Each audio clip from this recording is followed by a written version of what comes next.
你只需要看图就可以知道自己需要用什么面粉了。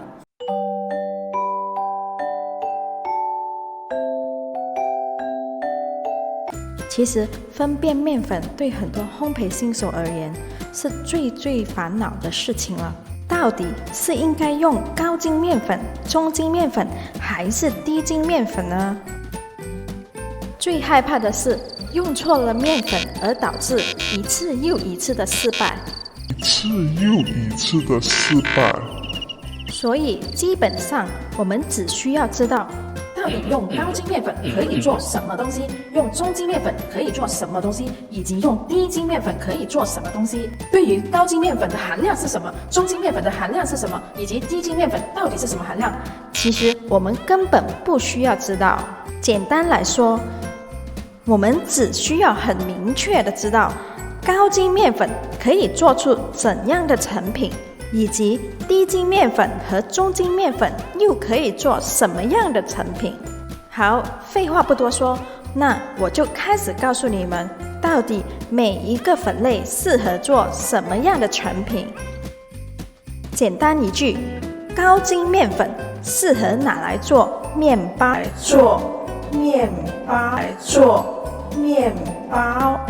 所以各位烘焙新手们不要再烦恼了。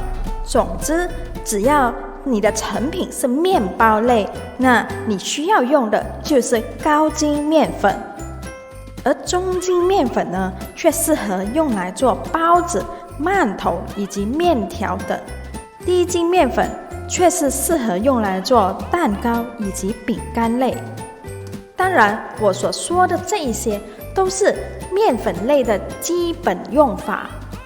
不过，只要你清楚明白地分辨这些面粉的基本用法，这肯定是会帮助你减少了选择面粉的烦恼。其实，如果你还是觉得不明白到底面粉如何分类，那么很简单，只要你每次开始要做某一种成品时，先想想这个成品会是属于 Q 弹类还是属于酥脆类。只要你的成品是属于有 Q 弹类的，那么你就只有2个选择，就是高筋面粉及中筋面粉。而高筋面粉会有较高的 Q 弹性，比起中筋面粉。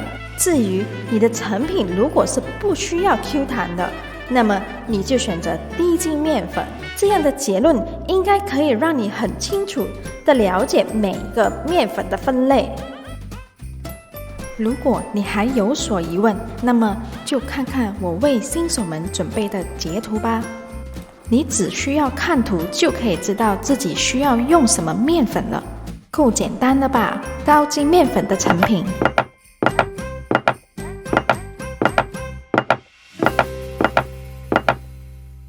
中筋面粉的成品，低筋面粉的成品。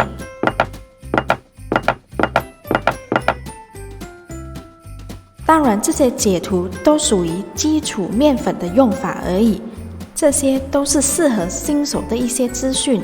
把这一切简单化，只是希望让新手们更容易上手，更容易明白每个面粉的用法而已。如果你想做的成品没有在图里，那么你也可以留言给我哦，我会回复你。